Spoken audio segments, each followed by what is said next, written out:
Julen bedre med Meny, og våre matarbeidere står klare til å hjelpe deg med juleforberedelsene.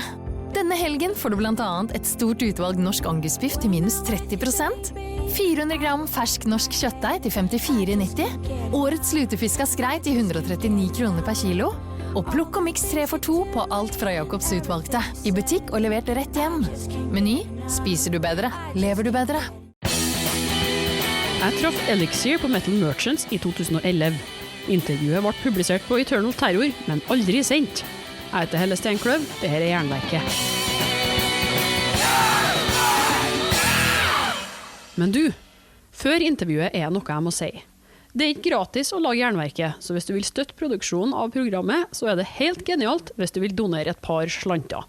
Det går an å trekke et fast beløp hver måned via patreon.com/jernverket, eller gi en enkeltsum via Vipps-nummer 567438. Informasjon og lenkene står i episodebeskrivelser, og beløpet selvsagt valgfritt. Bidraget går rett til Jernverket. Tusen takk for alt som kommet inn hittil. Jeg takknemlig for hver eneste kron.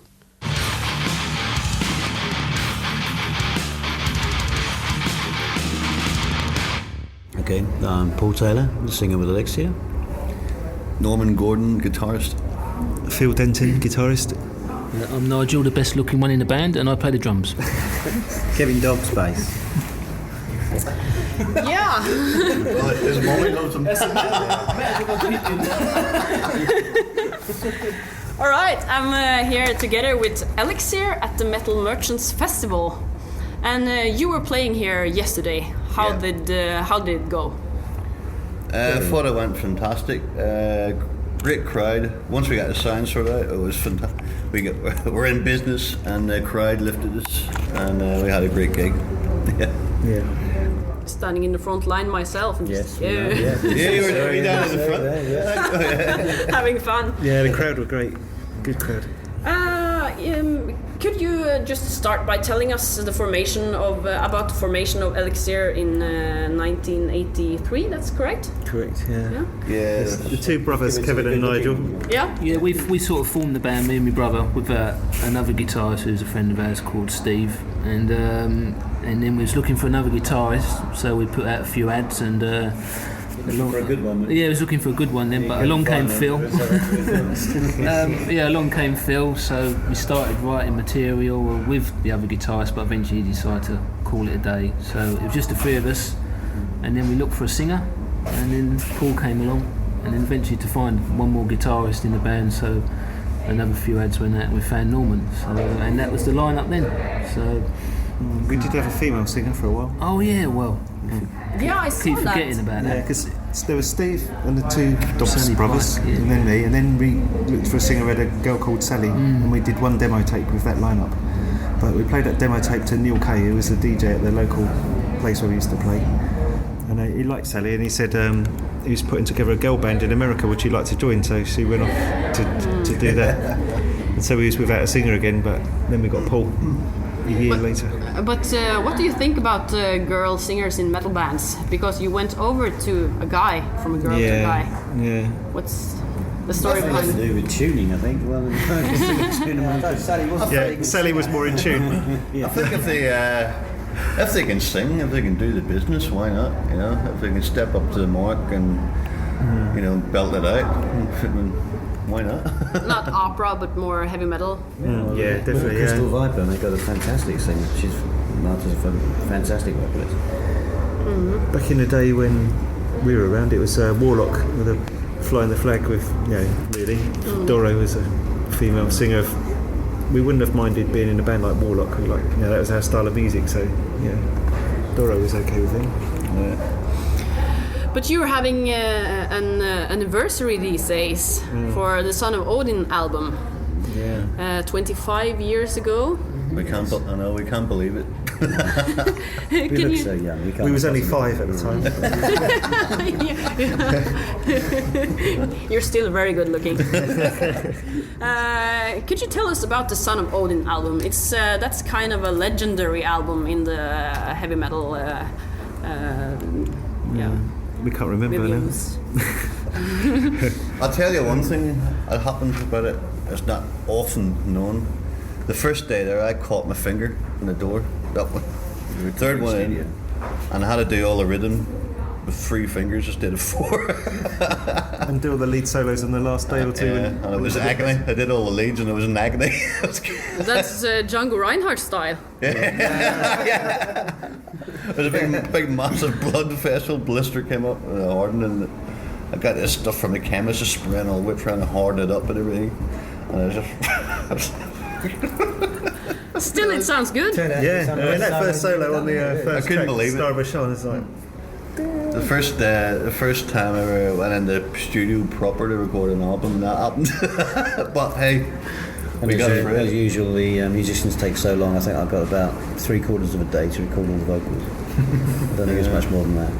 We wouldn't let him do anymore. We knocked it all out in 4 or 5 days, didn't we? We was, Yeah, it was a week. we was there in 9 days because The mixing was 4 days or something. we had a week off work because we worked, and we went down on the Friday night, so we had Saturday, Sunday, the week in between, then Saturday and Sunday, and came home Sunday.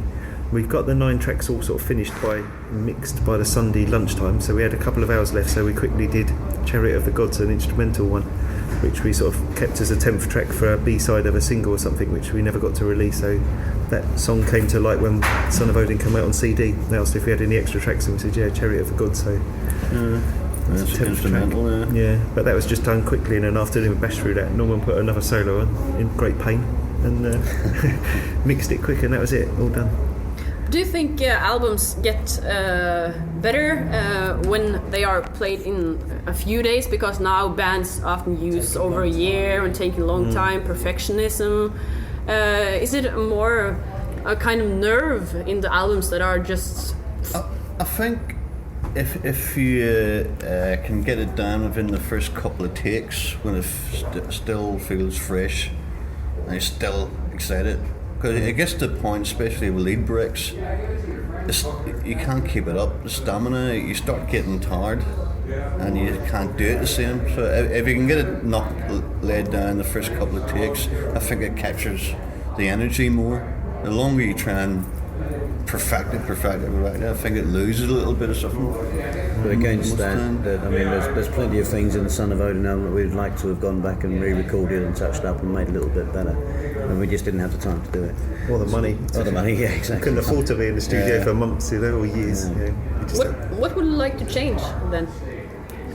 It's the same with every album, except for our new latest one, that you record an album and you get it mixed in the studio and you come away with the tape and you play the tape at home a week later and you think, oh, that bit was a bit, I could have done that lead a bit better, or you know, this could have sounded a bit... It's probably more down than mixing and anything, and maybe sending away the proper mastering suite to get it mastered. Yeah, maybe all the vocals are too loud or the guitar solo is too quiet on a certain place. Just silly little things like that. Whereas the new album we did ourselves, so we could spend months mixing it and...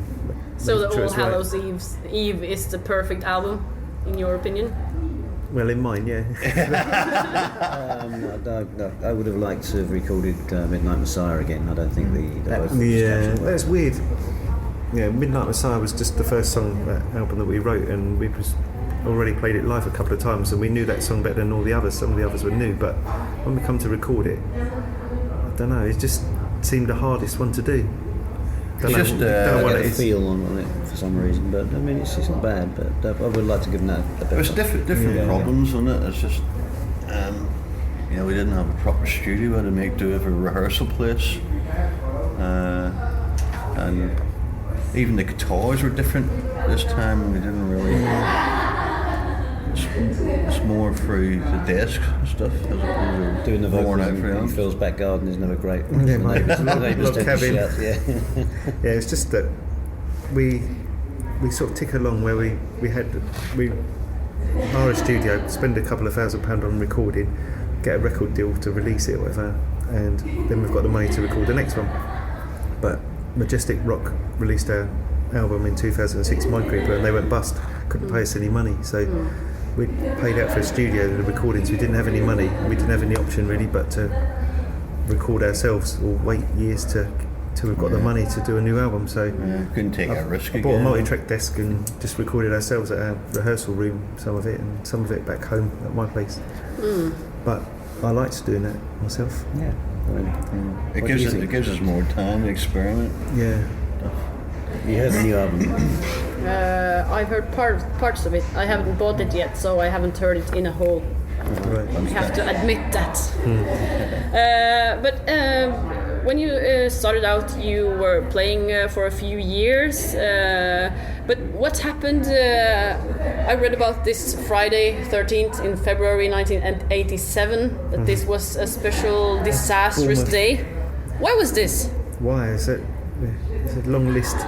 Long list. Yes. It was Everything went wrong. Yeah, it was Bournemouth. We was playing in Bournemouth in. I got locked off stage. I went up. No, before that we left Nigel I got left at the Service service station up on the motorway. So we had two cars were going up and we were passing each other. And one was going like, where's Nigel? Mouthing it in the car. And we Back at the said, motorway he's with service. you. And he said, no, he's with you. And we'd left him and the drum roadie. We found him walking up the hard shoulder of the motorway. Yeah, that's an accident with Nigel. But Kev couldn't travel with us because you had to work. Kev couldn't get the day off work. They wouldn't let him have it, so he had to just come down the train after. I was really late, wasn't I? It was really late. Yeah, and then during the gig, I wanted to go to the toilet. And a big drum solo. Didn't have much time to do anything. had a radio Get straight on stage. So I said to Nigel, do a longer jump solo, do a longer. So I've gone out upstairs, and on the wirelesses, come down. Still playing his bass. The door shut.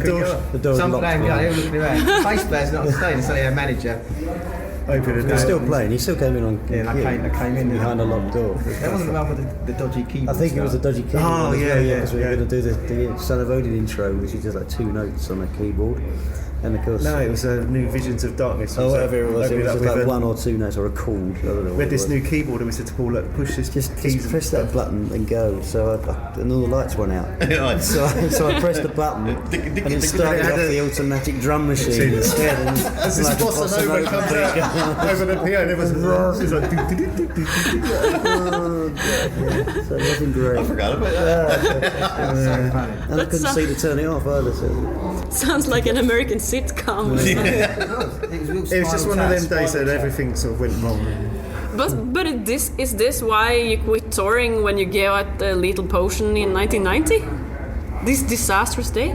No. No, I mean, by that time it got to the fact where we couldn't get any decent audiences because people weren't going out to do listen to gigs anymore. The scene had changed really. As grunge would all come in, and I think it was only me and you left at the lineup, and I just said to Paul one night, I think we might just call it a day, while there's still got a bit of respectability about the name, and that was that. We decided to call it a day one night. After one gig, it didn't happen. That was another day of a massive hurricane and everything. Yeah, we were plagued with disasters. We had one gig at the Astoria that our drummer couldn't make. Stevie couldn't make it or something. So we asked Nigel to come back and do that for us, which he did, which went okay, I think. Maybe not. But we tried to get it back, but it wasn't working. I mean, Elixir works as a 5-piece band with this 5-piece. If it's not us five doing it, it doesn't seem to work properly. So that's why we've been so happy playing together for the last 10 years, because we've been the original unit, playing the original material. Yeah, because you are one of the very, very few bands that have still the original lineup after the comeback. Was this Norman's birthday? Yeah, it's my 40th birthday. It's the first time we met up for a while, wasn't it? And word got out to the guys. I was having like a party and a few bands playing and that, and the guys all showed up and said, "Do you fancy getting up to do Treachery?" I said, "Can you remember it still?" I haven't seen some of you guys for years. And yeah. Well, we'll get up, and they were all happy to get up, and we got up and we just rolled it out. Yeah, it sounded good. And then afterwards, I was chatting to Kev, and I said I was talking to Phil. I said, "Do you realise we've got an album's worth of material sitting around? We've never recorded properly." Yeah, I realised because in the afternoon, Norm said about playing Treachery, and I hadn't played it for years. Yeah. So I didn't have a record player, so I couldn't play this Treachery single. Let's see chorus. I don't know, I'm just a journalist. Sorry. But I think there are some forks 2 stairs down. Yeah, when Norman said we were playing Treachery, and I thought I haven't played it for years, and I couldn't play the single on the record player because I didn't have a record player, so I had to find a tape of Treachery to learn it that afternoon. And I found this old live tape from Dunstable that we recorded in 1985, and as I played through it, there's all these songs that kept coming out. I thought, I remember that. We'd never released it properly. Yeah, so you said about said if you're interested, do you fancy recording all this stuff? Just so we got a proper recording of it, not to release it, but just posterity, really. Just the old time's sake, really. Just go back and record. They said yes. Yeah. So this was the new album you made? The Idol. That ended up being the Idol album, and but that was sheer coincidence.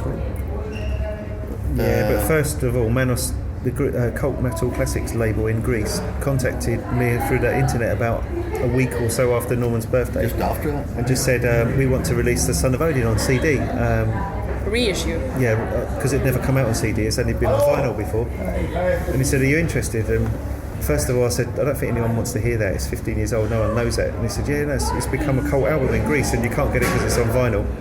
So I said, okay, why not? So he did 1,000 copies and sold out in a month. And then he said, would you guys get back together and come and play his festival, Heavy Metal Assault Festival in Athens? So we went, okay, we'll just do it and see how it goes.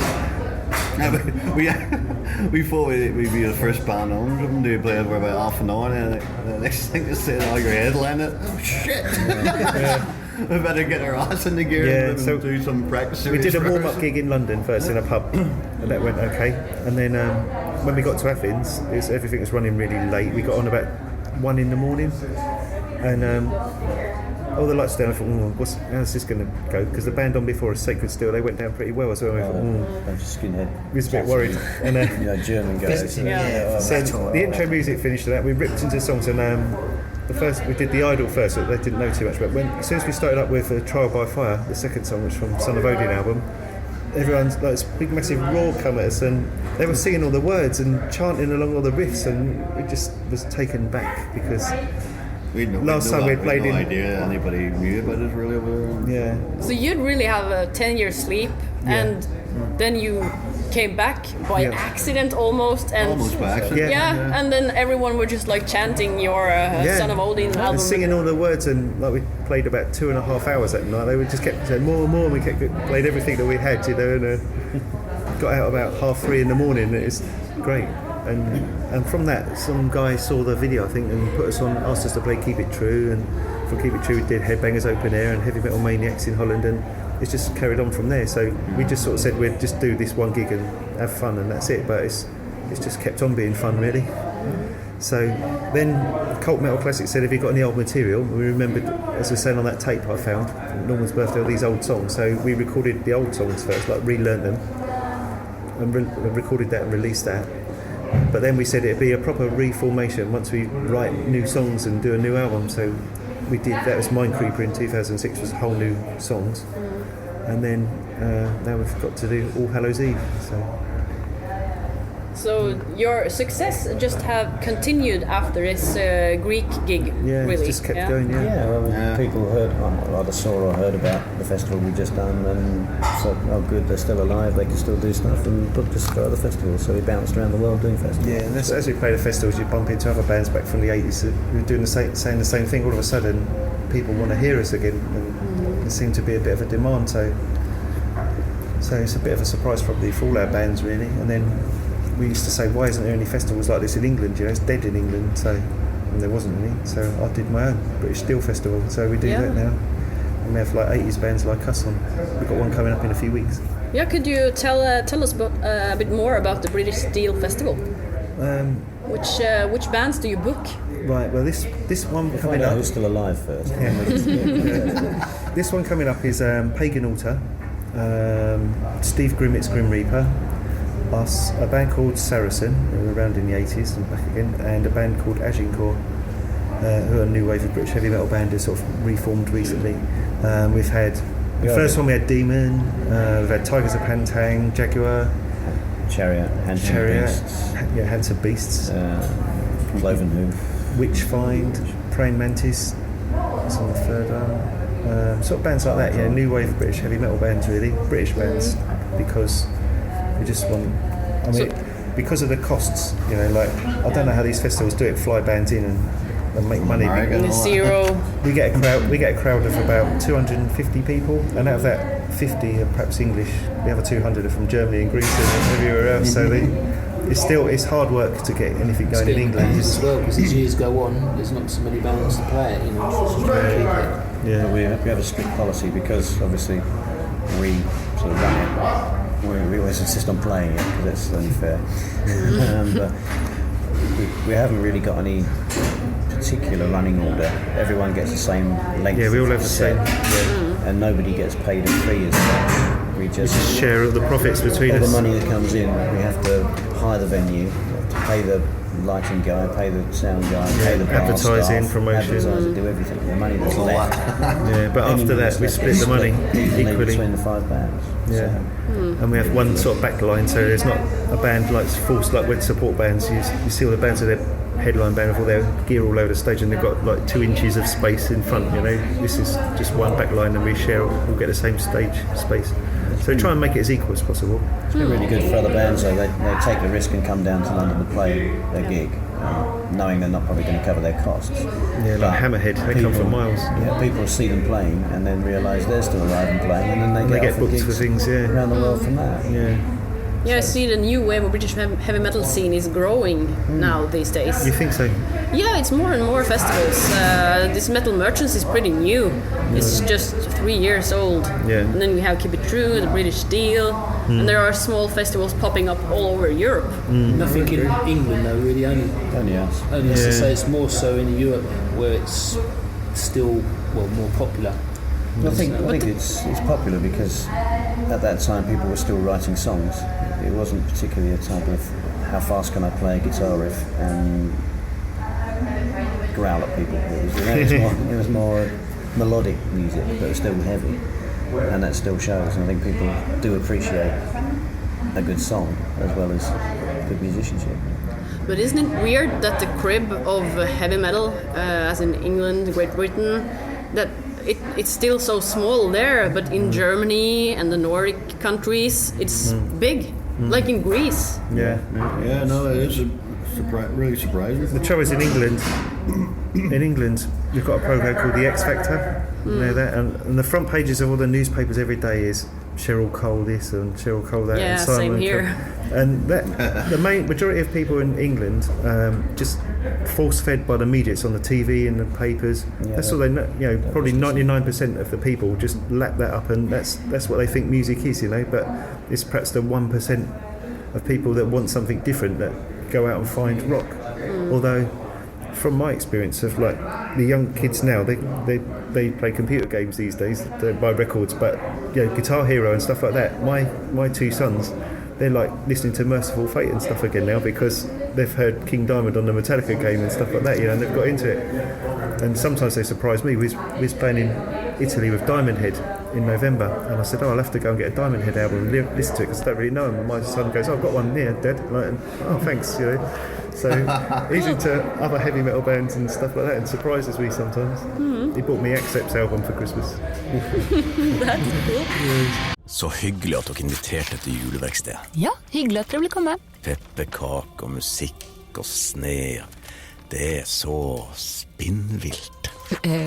Spinnvilt? Du sier spinnvilt veldig mye om dagen, pappa. Jeg gjør kanskje det. Jeg må plukke det opp et sted. Ja, nå det spinnville førjulsuker hos Ekstra, og du får 6-pakk 1,5 liter med Pepsi Max til kun 79 kroner pluss pant, og 40% medlemsrabatt på alle ferske grønnsaker. Gjør julehandelen billig hos Ekstra.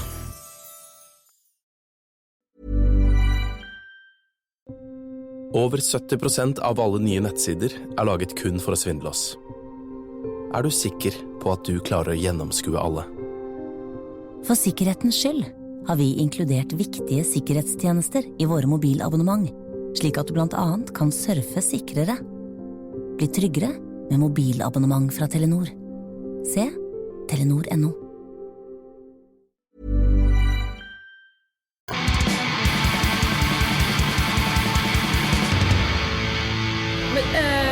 Now now these days you have been playing, or this is maybe yesterday was the first day you played Son of Odin in its whole.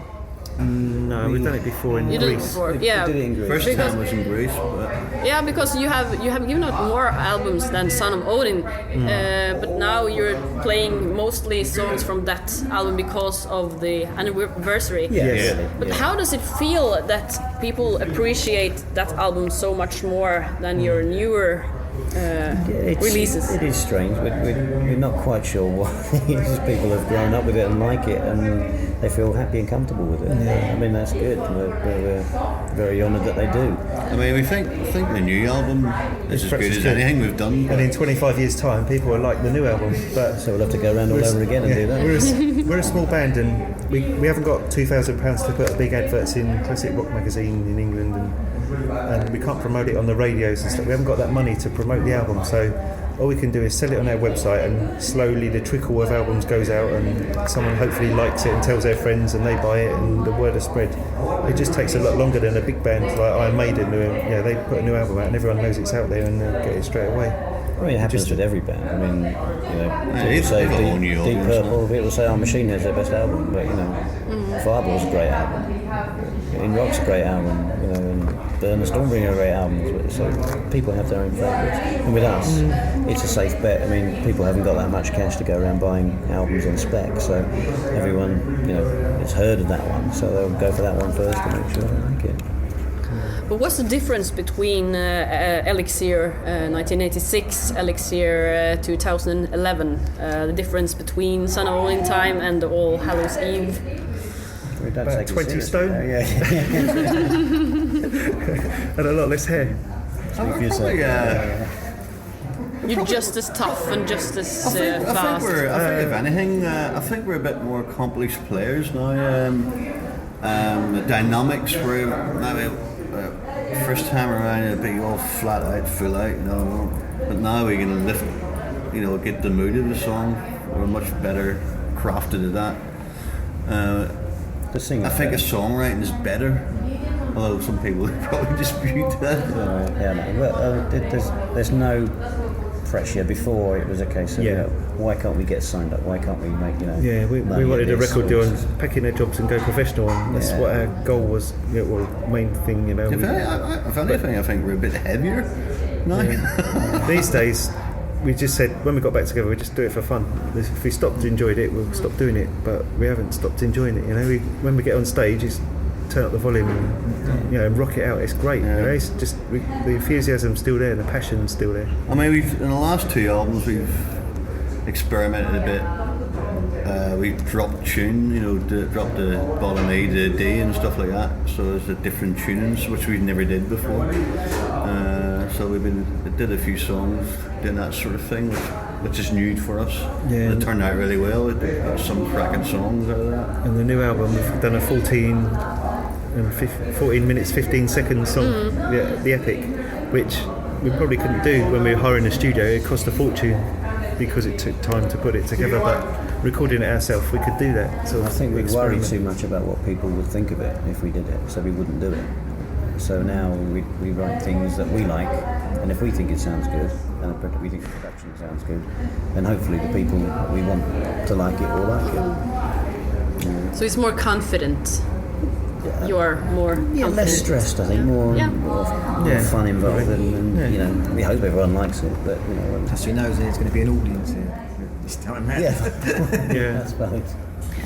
But where do you get the inspiration from? As you still play old school metal, do you go back in the old archives with records, or do you just take things from your head? It's all different. Some of it's worked on quite a lot. Like the long song, it took quite a lot of working on. Some of it just comes straight off the top of your head, and Nigel might be blasting away and doing the drums, and I just come in the riff and I like the sound of that. We're on a roll. Within a couple of minutes, we've almost got a song.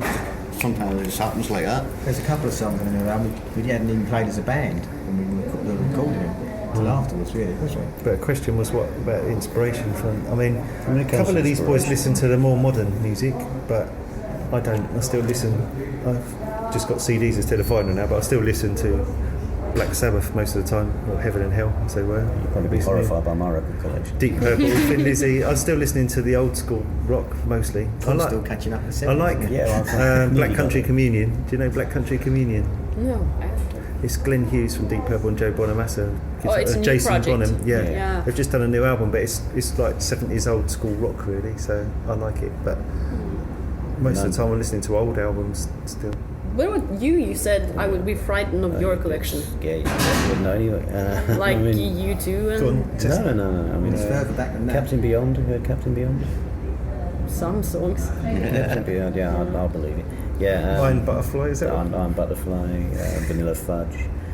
Late 60s rock bands. Yeah, Blind Faith and Grud, you know, all that kind Mad old shit. And so into, folky stuff, John Martin and Nick Drake and stuff like that. Jim Morrison, The Doors, all that kind of My stuff. peak time was probably 1980 was a good year. Michael Schenker Group first album, and Judas Priest, British Steel. Those sort of albums that was the big influence on my playing and style, I think. And I still listen to that kind of stuff. Merciful Fate, first two albums, 1983 and 4 or whatever it was. It does show that we do listen or have listened to older stuff, because when Phil came out with on the Mindcreeper album, there was the Ironhawk track on that. Phil came out with the main riff for that and just said, well, that's a riff. Well, I probably won't do anything with it, because the main part of the song is that riff. And I thought, well, hang on a minute. Budgie can get away with playing one riff for about 10 minutes on the song and get away with it quite nicely, so we did that and made him do the song. Yeah. And it worked out brilliantly, I think. One of my favourites. But it wasn't going in much to Norm's come up with that chord verse part. When Norm's come up with a verse idea, it's quite an original sort of thing as well, and that's sort of like, put it in a new direction then, and we carried on. I mean, we know what we're good at, so if Phil comes up with a riff, he'll say, I've got this killer riff, it's a good introduction thing, we can probably use it for a verse, but I need a chorus. Then one of us will try and chip in with a chorus for it. Or if we've got something, they say it's lacking something, we give it to Phil, and Phil will say, right, okay, we need to drop it out of a section and put a little panel in. I mean, personally, I like a lot of progressive, what they call now progressive metal. I like Rush and Dream Theater and all that sort of stuff, which is a whole other side of playing, like. So. I mean, when we started as well, our main early influences was the Merciful Fate albums, and Queensryche had just come out their first albums, and that was like complicated technical time changes and things. Probably Queensryche and Merciful Fate were probably some of our biggest influences, really, in the early days. Really. Yeah. Paul sort of smoothed out where we put all the time change. Did songs like Death Toll, which is like a great big long song with lots of changes. Paul smoothed us out and made the songs a bit more vocal friendly and hopefully. What are your future plans now after all these festivals, and the new album will soon be an old album again? Mm-hmm. Are you going to write a new one, tour? We're already working on some ideas for a new album, because we've got the recorder now. There's nothing holding us back, I've been down my cabin the last few weeks putting a few riffs down onto a demo form, but we haven't started working on that until we've got a few festivals and gigs coming up till April. And then after that, so we'll see what comes in, if any other gigs come about. But in between time, we'll start working on some new ideas for another album. But I quite fancy doing a whole concept album next time, a whole album. We'll see how it goes. If it works, then we'll go with it. If we get a few songs in and we think no, then we'll see. But we're definitely working on more stuff. We're not going to give up now. It might take us a year or two, depending on what we have to do. Depends what we have to do in between, But if we've got no gigs, then we can get back to writing. But as far as I'm concerned, as long as we're still alive, we might as well keep doing it. So, you're a long time dead, so you might as well leave stuff behind that somebody hopefully will like. That sounds really good. Now we have actually talked for over half an hour, so is it anything you'd like to add in the end? Well, just really to thank all the fans that are out there for giving us such great welcomes. Fans, promoters. It's the first time we've been to all of us. We've never been to Norway before, so thanks to the people in Norway, thanks to the audience. Thanks to The audience was last great. night, Heavy Metal Merchants Festival. The organisation of the festival has been really good and we've been looked after really nicely. Everything on stage was good last night and we really enjoyed it. And it goes for the rest of the guys in Europe, you know, the fans are what make it. So if they still like it, we'll still make it. Thank you very much. Okay, thanks. I just cross my fingers for this one to work now. Save button. Hold this on, please. Don't die. Du har hørt et intervju med Elixir fra 2011. Og likte du det, kan du for eksempel høre episodene med Satan og Jaguar. Neste vekka vi forhåpentligvis fortsatt på gult nivå i Oslo. Jeg har nemlig planlagt et intervju med Hermod Falk fra Flaks. Så hold hosten din unna folk, så får vi gjennomført det.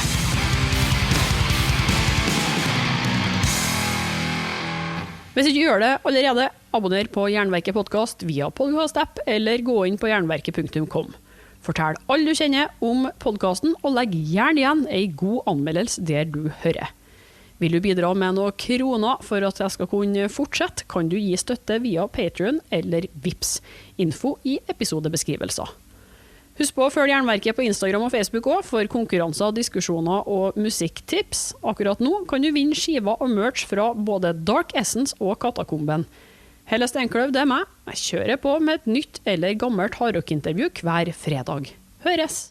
Hos Ekstra pleier vi å si gjør det billig, men nå legger vi til 2 bokstaver i slagordet vårt og sier gjør det billigst. Vi har nemlig blitt kåret til Norges billigste lavpriskjede i nettavisens store pristest. Så gjør julehandelen billigst hos Ekstra.